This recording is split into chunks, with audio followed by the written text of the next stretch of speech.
Hi mga baby ko! I'm back! So yun, dahil napanood ni TikTok yung pagiging epal ko dito sa TikTok, na affiliate ko no, ayan, nag-request ako ng free sample sa isang shop na kung saan in-approve nila, and ayan, meron na tayong pencil. Gusto mo yan? Gusto yan. So, ayan na. Tuwang-tuwa dyan si Bading. Ayan, for the unboxing na siya. Kasi gusto ko lang masubukan. And actually, ito yung ginagamit ko ngayon. Pang pindot-pindot sa phone ko at sa may tablet ng pamangkin ko.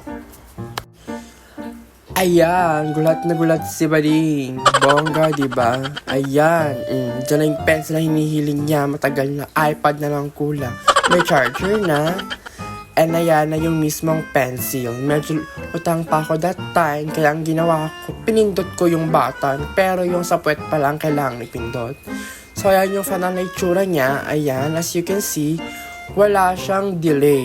Ayan, o diba? Pindot-pindot, pak! Oh, walang delay. So, saan ka pa? I-check out mo na yan.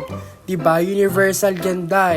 Pak na pak, pang reels, pang drawing and everything. And ayan guys, I'm gonna try yung drawing. Ay, wait lang. Messenger pala muna. So, ayun, magdo-drawing na tayo para makita nyo wala talaga siyang delay. O, diba? Pak! O, pak! Pak! Up! Ayun. O.